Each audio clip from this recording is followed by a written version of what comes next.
그리고 앞서 보여드린 일본의 사례처럼 인상 분리 완화에 따른 여러 가지 우려를 방지하기 위해서 인터넷 전문은행에 한해 대주주와의 이의상충 방지를 위해 대주주 거래 관련한 규제를 강화한다라고 되어 있습니다. 그래서 단 한 조항을 고치면 되는 전공법을 택하는 전공법 대신에 별도로 규율하는 우회적인 방법을 취함으로써 여러 가지 규정들을 이제 손보는 상황이라고 이해를 하시면 되겠습니다. 사업계획 같은 경우에는 일반 은행과 동일하다라고 되어 있습니다. 즉, 은행업 감독 규정 제5조 2항에 따라서 심사를 하겠다라고 되어 있고요. 일반 은행과 동일하지만 해외처럼 인가 심사 기준을 동일하게 적용하되 특수성을 감안하여 보완적인 심사 기준을 추가한다라고 되어 있습니다. 이게 바로 OCC의 이제 가이드라인을 따라서 만든 것이라고 생각하시면 됩니다. 심사 기준을 이제 보시게 되면 보완적인 심사 기준에 전산 사고 등이 발생한 경우에 대응책의 마련, 유동성 부족 시 대주주에 적격한 자금 공급 계획 마련, 이건 이제 일본에서 나온 거죠. 이 두 가지를 예시로 들고 있습니다. 그러면서 인가 심사 기준 앞에 이제 그 사업 계획이 타당하고 실현 가능성이 있을 것, 경영 지도 기준을 충족할 수 있을 것, 위험 관련 은행 이용자 보호를 위하여 적절한 내부 통제 장치, 업무 방법이 마련되어 있을 것, 이 세 가지 외에도 금융위에서는 다음 5가지의 초점을 맞춰서 인가 심사를 진행하겠다고 되어 있습니다. 사업 계획의 혁신성, 주주 구성과 사업 모델의 안정성, 그 다음에 금융소비자 편입 증대, 금융산업 발전 및 경쟁력 강화에 기여, 해외 진출 가능성입니다. 이 예로 생각하고 있는 부분에 대해서는 뒤에 가서 좀 더 자세히 말씀드리도록 하겠습니다. 영업범위 역시 일반 은행과 동일합니다. 그래서 일반 운영을 했을 때는 앞서 말씀드린 것처럼 시중은행뿐만 아니라 지방은행 및 외은지점을 포함합니다. 그래서 보유 업무, 겸용 부수 업무의 영위가 모두 가능합니다. 하지만 재량권을 행사해서 외국처럼 업무 범위를 제한할 수 있다라고 이야기를 하고 있습니다. 이 중에서 무점포 은행으로 인터넷 전문은행을 별도로 규율함으로써 생기는 문제가 있습니다. 바로 신용카드업입니다. 신용카드업은 여신 전문 금융업 인허가 지침에 의해서 인가나 허가를 받게 되어 있습니다. 겸용 여신업자로 인가를 받기 위해서는 30개 이상의 점포 그리고 300명 이상의 임직원을 확보해야 합니다. 근데 무점포 은행이기 때문에 30개 이상의 점포라는 점에서 걸립니다. 그래서 금융위에서는 인터넷 전문은행이 신용카드업을 영위할 수 있게 예외적으로 인가 심사 기준을 적용하겠다, 인가 조건을 적용하겠다라고 밝혀져 있습니다. 물적 성비 같은 경우에는 일반 은행과 마찬가지로 이제 재위탁 금지 규제 폐지가 예정되어 있는 것을 그대로 적용하겠다고 했습니다. 그래서 외부 위탁이 가능한 상황입니다. 이제 건전성 규제입니다. 인가 심사를 통과를 하고 나면 사업을 영위하면서 다음과 같은 건전성 규제를 받게 됩니다. 건전성 규제의 대표적인 예에는 자본 적정성, 자산 건전성, 유동성 규제가 있습니다. 이 중에서 특히 자본 적정성, 자산 건전성은 BIS가 글로벌 규제에 영향을 받는 부분입니다. 하지만 지금 현재 일반은행에 특히 시중은행에 적용되고 있는 바젤 3의 기준은 설립 초기 규모가 작을 것으로 예상되는 인터넷 전문은행에는 과다하다라는 판단을 내리고 있습니다. 그래서 설립 초기에는 바젤 1 외은지점 기준을 적용을 하고 향후 자산 규모가 일정 수준 2조 원 이상이 됐을 경우에는 바젤 3 일반은행 기준을 적용한다라고 되어 있습니다.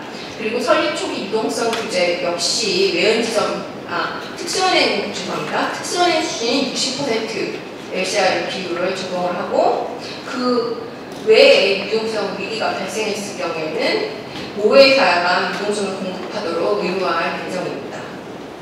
자산 운용과 자금 조달에 관해서는 동일한 규제를 적용할 것이라고 밝히고 있습니다. 영업행위 규제입니다. 소비자 보호가 강조되면서 영업행위 규제가 세계적으로 강조되고 있는 부분이고요. 영업행위 규제에는 설명 의무, 공시 의무, 불공정 영업행위 금지, 광고 제한 등이 해당됩니다. 그래서 일반적인 은행과 동일하게 규제를 된다고 생각을 하시면 되겠습니다. 그러면 간단히 정리를 하도록 하겠습니다. 앞서 말씀드린 것처럼 인터넷 전문은행을 도입하기 위해서는 정보법 대신에 우회전 방법을 취함으로써 은행법 개정이 필요합니다. 일단 인터넷 전문은행을 은행법 내에서 별도로 정의를 해야 되고, 이 정의 하에서 최저자본금 소유구조에 대해서 완화된 기준을 적용할 수 있게 해줘야 됩니다. 즉, 국회에서 은행법 개정안이 통과되어야 하는데요. 통과되지 않을 가능성에 대비해서 투트랙 어프로치를 취한다라고 되어 있습니다. 그 말인즉슨 개정법 개정이 통과되지 않아도 출범할 수 있는 인터넷 전문은행, 정확하게 말씀드리면 금융주력자가 설립하는 인터넷 전문은행을 연내에 인가하고 시범 인가하고 은행법 개정이 이루어지면 내년 상반기 중에 비금융주력자가 설립하는 인터넷 전문은행을 설립하겠다라는 것입니다. 그래서 두 가지 방안이 있다라는 면에서 투트랙 어프로치라고 금융에서는 이름을 붙인 것이고요. 제가 생각했을 때 해외 사례와 비교하면 유사한 해외 사례가 전혀 없습니다. 그리고 형평성에 어긋납니다. 규제 형평성에 어긋나면 규제 차익이 발생을 하고, 이러한 이유 때문에 해외에서는 별도로 규율을 하거나 차별적으로 규율하지 않습니다. 하지만 이 모든 부정적인 면을 감안하고 나서라도 투트랙 어프로치, 별도 규율을 택했을 때에는 인터넷 전문은행이 주는 사회적인 효과, 국민 경제에 미치는 영향이 반드시 커야 합니다. 그 부분이 국회 통과 개정안, 그러니까 은행법 개정안의 통과의 의무라고 저는 생각을 하고 있고요. 그 부분에 대해서 이제 말씀드리도록 하겠습니다. 금융위에서는 인터넷 전문은행의 도입 필요성 및 기대 효과에 대해서 다음과 같이 정리를 하고 있습니다. 첫 번째, 금융 소비자 편의성 제고입니다. 점포 방문 없이 은행 이용 가능, 낮은 금리, 수수료 혜택, 세계 최고의 IT 인프라 활용하여 적극성이 향상되고 금리, 수수료 등 서비스를 보다 저렴하게 이용. 잘 알고 계시다시피 이미 우리나라에서는 비대면 거래가 은행 업무의 대부분을 차지하고 있습니다. 점포 방문 없이 은행 이용 가능, 인터넷 전문은행의 하나에서 새로운 것이 아닙니다. 정당되기 힘들고요. 낮은 금리, 수수료 혜택. 작년 넷 인터레스트 마진 국내은행 얼마인지 아십니까? 1.74입니다. 지난 글로벌 금융위기를 포함을 해서 지난 10년 동안 가장 낮은 수치입니다. 더 이상 마진이 내려갈 곳이 없다라는 점이고요. 그래서 후발주자인 인터넷 전문은행이 금리 경쟁을 하기에는 많은 어려운 상황입니다. 수수료 관련해서 말씀드리고 싶습니다. 여기에서 은행 송금 이체 이용하시면서 수수료 내신 분 거의 없을 거라고 생각합니다. 수수료도 역시 낮출 수 있는 부분 거의 없습니다. 그래서 첫 번째, 금융 소비자 편의성. 금융위가 생각하고 있는 혜택들은 발생하지 않을 가능성이 가장 높습니다. 두 번째, 은행 산업 경쟁 촉진입니다. 차별화된 사업 모델 출현을 은행과 경쟁 촉진. 가정이 하나 있습니다. 금융위가 생각하기에는 지금 은행 산업의 경쟁이 모자라다입니다. 경쟁도라는 것을 금융위 그리고 일반 대중들은 대부분 은행의 개수로 생각을 합니다.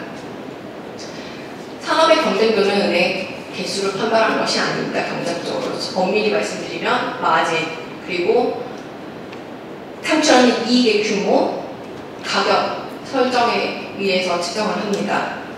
아까 말씀드린 것처럼 이미 마진 거의 0에 가깝습니다.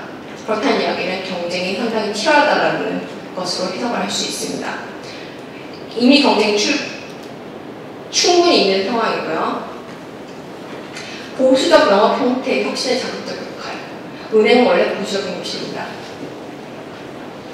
인터넷 전문은행이 들어온다고 해서 보수적인 여신 심사 기법이 바뀌지는 않을 것입니다. 보수적으로 운영하되 여신 심사의 방법이 달라질 수 있을 것입니다. 그래서 이 두 번째 역시 정당화가 어려운 부분입니다. 세 번째, 미래 신성장 동력 창출입니다. 핀테크 활성화 및 새로운 일자리 창출. 이 중에서 가장 문제가 되는 부분은 제가 뒷부분에 이제 쓴 것 같은데요. 신규 일자리를 많이 창출할 수 있는지 여부입니다. 현재 우리나라 은행들의 대부분은, 전통적인 그리고 은행의 대부분은 점포의 인력이 은행의 인력의 대부분을 차지합니다.